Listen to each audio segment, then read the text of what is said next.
በሰላም ነው? ምን ሰላም አለብሽ? እንደነው ጭቅጭቅ አይሰለቻትም እንዴ? ምን አባሽ ነው ብቻሽን የሚያስለፈልፍሽ? እኔ መች አወራው? አንቺ እኔንም ጠቢ እንዴ? እኔ የምሄድበት ቦታ አለ እና ምንድነው የሚያበሰጫጭሽ? እና ይሄ ሁሉ ልብስ ላጥብልሽ ነው? አንቺ እኔን እየተናገርሽኝ ነው? ኧረ አይደለም። የቱንሽ ግን ጀመረ ና ነገ ጀሪት ቤት ገባና ሊዲያን ትጠራልኛለሽ ቀስ ብለህ።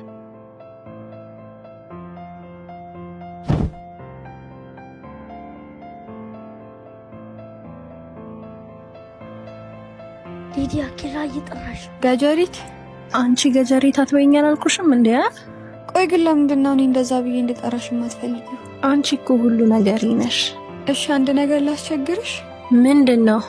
ኦሞ ኪችን ውስጥ አለ፣ አምጪልኝ።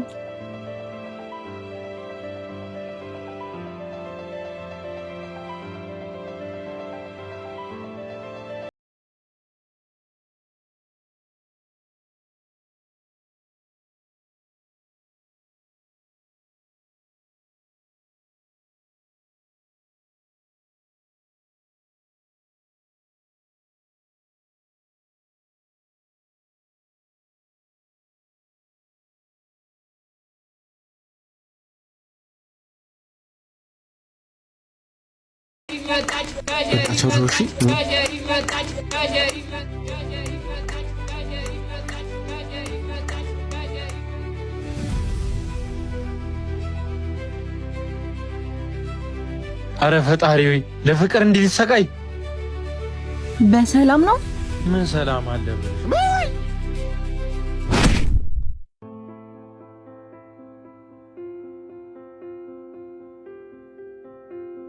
አረ እኔ እኮ ልብስ ማጠብ አልችልም። ይመለከተኛል?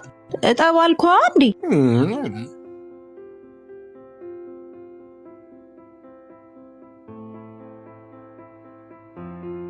እስክመለስ አጥበ ጨርሰህ ጠብቀኛሽ። አረ መከሪያት፣ መቼ ነው ሴት የምትሆነው ግን? ትስቂያለሽ ደግሞ። ማጠቡ ተስማምተዋል መሰለኝ። አረ ሂድና አምልጥ።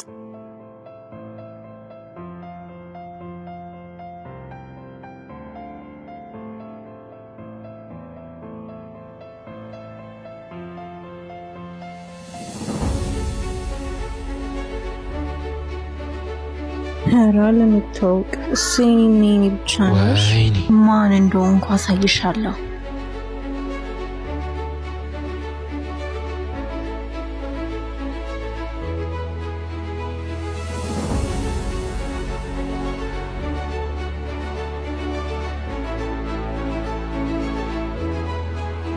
አቤት የኔት። አንቺ ግን ማን እንደሆንኩ አውቀሽኛል? አይ አላወኩሽ።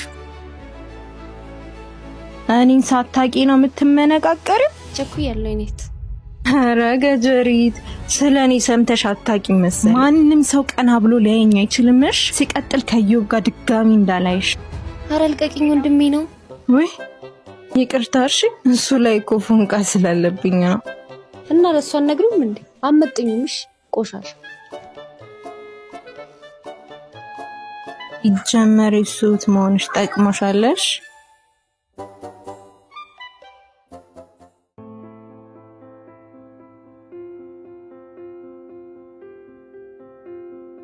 ወዴት ነው አንቺ?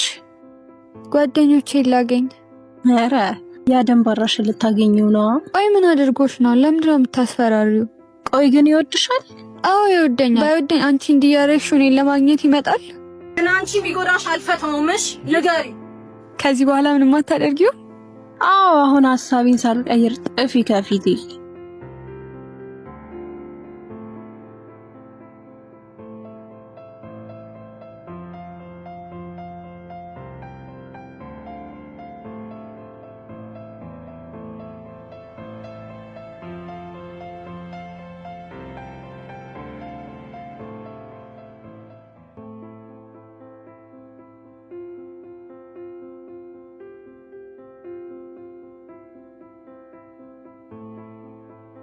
ዛሬ አግኝተሃል?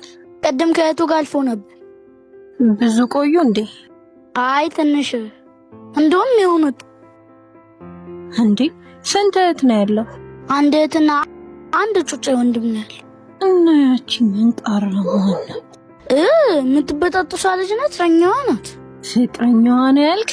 ያጇት እንደውም መጣች።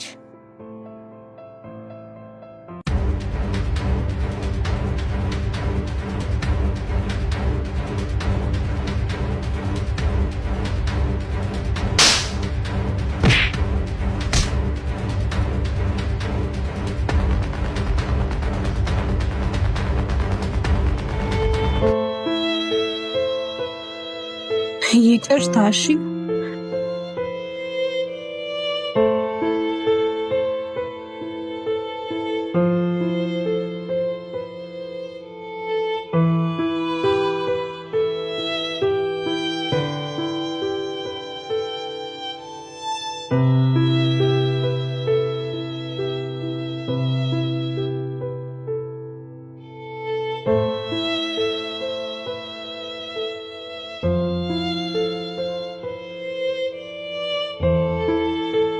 ፍቅር በሁለቱም ወገን ሲሆን እንዴት ደስ ይላል። አንዱ አስገድዶ አለያም አንዱ ብቻ ፈልጎ አይሆንም። እኔም የኔን ያልኩትን አዳም በጉልበት ያጣሁት።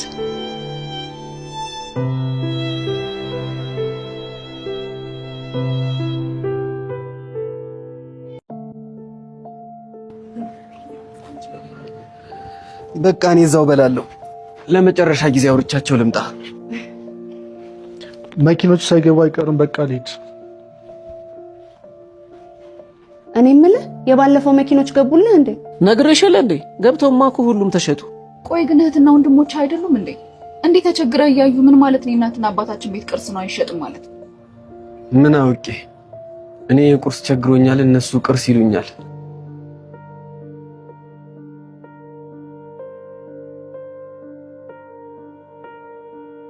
እኔ የምልሽ የአልሙኒየሙ ሱቅ ንግድ ፍቃድ አልታደሰም እንዴ? አረ የሆቴሉም የሱቁም ታድሷል። ታዲያ ምንድን ነው የሚሉኝ?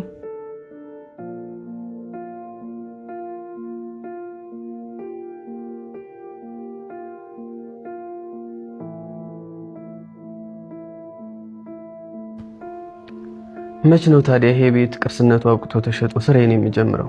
ቤቱማ በፍጹም አይሸጥም፣ የወላጆቻችን ቅርስ ነው። ከፈለክ ስራውን እኔ ጋር ተቀጥረ ጀምር፣ ባይሆን ጥሩ ክፍያ ከፍላለሁ። ገንዘቤን ይዤ የራሴን ስራ መስራት እየቻልኩ ለምንድን ነው ከታናሽ ወንድሜ ጋር ተቀጥሬ የምሰራው? ተወልደ ያደክበትን ቤት ግን ይሸጥ ለማለት እንዴ ሞራል አገኘክ? ሞራል እኮ አይደለም ረሃብ ነው። ራበኝ ወይ ግምቱን ስጡኝ። የማይሸጥ ንብረት ለምንድን ነው ገምተን የምንሰጥ? በዛ ላይ እኮ ግምቱ ብዙ ነው።